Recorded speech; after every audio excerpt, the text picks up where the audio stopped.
दोस्तों, क्या आपको पता है कि माँ दुर्गा की उत्पत्ति कैसे हुई? अगर आपको पता है तो उसका जवाब आप कमेंट सेक्शन में बताएंगे, और अगर नहीं पता तो जाहिर सी बात है इस वीडियो में पाएंगे। तो आइए दोस्तों, शुरू से शुरू करते हैं। कहने का मतलब है कि सनातन धर्म में युगों की साइकिल चलती रहती है दोस्तों। जैसे कि सबसे पहले सतयुग आता है, उसके बाद त्रेता आता है, उसके बाद द्वापर आता है और फिर कलयुग आता है, और ये साइकिल रिपीट होती रहती है। दोस्तों, सनातन धर्म की शुरुआत होती है सतयुग से। सतयुग को दूसरे नामों से भी जाना जाता है, जैसे कि गोल्डन एज और एज ऑफ ट्रुथ। और दोस्तों, सतयुग में धर्म सबसे ऊपर था और आध्यात्म अपने चरम पर था। दोस्तों, हमारे जाने पहचाने 4 वेद यानी कि ऋग्वेद, सामवेद, यजुर्वेद, अथर्ववेद सनातन धर्म के वेद हुआ करते हैं और इनको सतयुग में ही लिखा गया था। तो आइए दोस्तों, इन चारों वेदों का मतलब मैं आपको बता देती हूँ। दोस्तों, ऋग्वेद यहाँ पर सबसे पुराना वेद हुआ करता है और इसमें सूक्तों का संग्रह हुआ करता है। ये सूक्त विभिन्न देवी देवताओं, प्राकृतिक शक्तियों और ब्रह्मांडिक तत्वों की आराधना करने के लिए बनाए गए हैं। और दोस्तों, इसके अलावा ऋग्वेद में प्राचीन वैदिक धर्म, रीति रिवाज और दार्शनिक तत्वों के बारे में जानकारी है। दोस्तों, ऋग्वेद के बाद नंबर आता है यजुर्वेद का। यजुर्वेद यहाँ पर यज्ञों और अनुष्ठानों के प्रदर्शन पर केंद्रित है, और ये पुरोहितों को वैदिक यज्ञों के दौरान प्रयोग होने वाले मंत्रों की जानकारी देता है। और दोस्तों, यजुर्वेद की 2 शाखाएं हैं, शुक्ल यजुर्वेद, कृष्ण यजुर्वेद। शुक्ल यजुर्वेद में गद्य मंत्र आते हैं, कृष्ण यजुर्वेद में गद्य और पद्य दोनों ही मंत्र आते हैं। दोस्तों, यजुर्वेद के बाद नंबर आता है सामवेद का, और इसमें अनुष्ठानों के दौरान प्रयोग होने वाले गानों और सुरों का संगम है। दोस्तों, इसमें ऋग्वेद में प्रयोग होने वाले अधिकांश वाक्यों को पोएट्री और संगीत के रूप में प्रदर्शित किया गया है। और दोस्तों, सामवेद के बाद नंबर आता है हमारे अथर्ववेद का, और ये तीनों वेदों की रचना के बाद रचा गया था। इसमें बीमारियों के इलाज के लिए मंत्र और जादू टोने की विधियां बताई गई हैं। तो दोस्तों, इसमें प्राकृतिक शक्तियों और विभिन्न देवी देवताओं की आराधना के लिए गान भी शामिल हैं। दोस्तों, वेद एक तरीके से सनातन धर्म के लिए रूल्स और रेगुलेशन सेट करते हैं। वेदों के अलावा दोस्तों, भगवान ब्रह्मा जो कि क्रिएटर हैं, भगवान विष्णु जो कि प्रिजर्वर है, और महादेव जो कि डिस्ट्रॉयर हैं, इनकी उत्पत्ति भी सतयुग में ही मानी जाती है। दोस्तों, यहाँ पर सतयुग के बाद युग आता है त्रेता, और अब हम त्रेता में होने वाले अलग अलग इवेंट्स के बारे में बात करने वाले हैं। दोस्तों, त्रेता में सतयुग की तुलना में देखा जाए तो धर्म की हानि होती है और हमारी मोरल वैल्यूज का पतन शुरू हो जाता है। दोस्तों, उपनिषदों की उत्पत्ति त्रेता में ही मानी जाती है और इनका मेन पर्पस आध्यात्मिक ज्ञान और मोक्ष की प्राप्ति है। और दोस्तों, जानते हैं यहाँ पर मोक्ष का मतलब क्या है? जब आत्मा परमात्मा में विलीन हो जाती है और आप जब जीने और मरने की साइकिल से मुक्त हो जाते हैं। और दोस्तों, उपनिषदों में ब्रह्मा, आत्मा, मोक्ष और धार्मिक तत्वों के विषयों पर गहरा चिंतन किया गया है।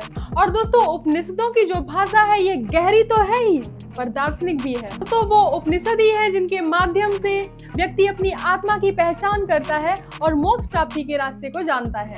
इसके अलावा दोस्तों, विष्णु के अवतार राम त्रेता युग में ही थे, इसीलिए ज्यादातर रामायण के इवेंट्स त्रेता युग में ही हुए। और दोस्तों, वाल्मीकि ने जो रामायण लिखी है उसके बारे में ज्यादातर लोग ये कहते हैं कि वो उन्होंने द्वापर युग में लिखी है। दोस्तों, यहाँ पर रामायण के अलावा माँ दुर्गा के ओरिजिन की जो फैसिनेटिंग स्टोरी है ये भी त्रेता युग में ही घटित हुई, और इसीलिए दोस्तों त्रेता युग में ही माँ दुर्गा का ओरिजिन माना जाता है। पर ये कैसे हुआ ये मैं आपको समझाती हूँ। दोस्तों, माँ दुर्गा के ओरिजिन की शुरुआत होती है राक्षस महिषासुर को मिले वरदान से।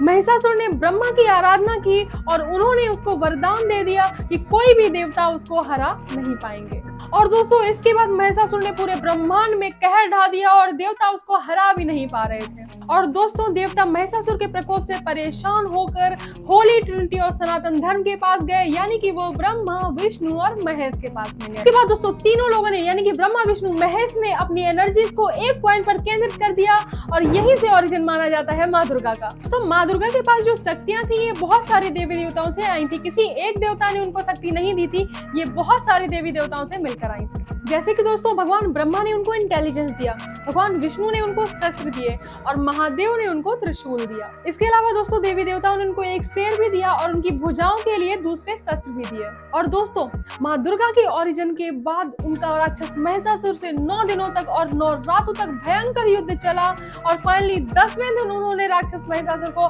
हरा दिया और उसको ब्रह्मांड से पूरी तरीके से मिटा डाला, और उन्होंने फिर से ब्रह्मांड में एक बार पीस और हार्मनी एस्टेब्लिश कर दी। दोस्तों क्योंकि ये लड़ाई 9 दिनों और 9 रातों तक चली थी, इसीलिए हमारे यहाँ पर नवरात्रि का त्योहार मनाया जाता है और 10वें दिन उन्होंने उसको हरा दिया था, इसीलिए इसको विजयदशमी के नाम से जाना जाता है। अब दोस्तों त्रेता के बाद नंबर आता है यहाँ पर द्वापर का। अब हम द्वापर में होने वाले कुछ इवेंट्स के बारे में बात करेंगे। दोस्तों यहाँ पर द्वापर में धर्म की और ज्यादा हानि होती है, लोग स्वार्थी होने लगते हैं और वो सांसारिक सुखों पर और ज्यादा ध्यान केंद्रित करने लगते हैं। और दोस्तों द्वापर में ही भगवान विष्णु के अवतार श्री कृष्ण की उत्पत्ति मानी जाती है। इस युग में ही महाभारत हुई थी, महाभारत में ही गीता के श्लोक बताए गए थे जो कि वेद व्यास ने उनका संकलन किया था। विभिन्न देवी देवताओं के लिए मंदिरों को बनाए जाने की जो परंपरा है दोस्तों, ये द्वापर में ही शुरू हो गई थी। दोस्तों द्वापर के बाद नंबर आता है कलयुग का, यानी कि जिसमें हम जी रहे हैं। स्वार्थ अपने चरम पर है, धर्म की सबसे ज्यादा हानि हो चुकी है और लोग जो है वो राक्षसी प्रवृत्ति की ओर लगातार बढ़ते जा रहे हैं। और दोस्तों जब कलयुग अपने चरम पर पहुंच जाएगा, यानी कि जब ईश्वर को लगेगा कि अब उनको अवतार लेने की आवश्यकता है, तब अवतार आएगा कल्कि का। और इस युग में जो चिरंजीवी है वो कल्कि अवतार में उनका साथ देंगे और ईश्वर एक बार फिर से धर्म स्थापना करेंगे। तो दोस्तों जो विभिन्न देवी देवता और भगवान हैं वो युगों से परे होते हैं, यानी कि वो सतयुग में भी हो सकते हैं, त्रेता में भी हो सकते हैं, द्वापर में भी हो सकते हैं और वो कलयुग में भी अवतार लेंगे। दोस्तों इस वीडियो में मैंने आपको सनातन धर्म के बारे में एक ब्रीफ नॉलेज दे दी है जो कि टाइमलाइन के हिसाब से थी, लेकिन अगर आपको डिटेल नॉलेज चाहिए तो आपको ग्रंथ जाकर खुद ही पढ़ना पड़ेगा।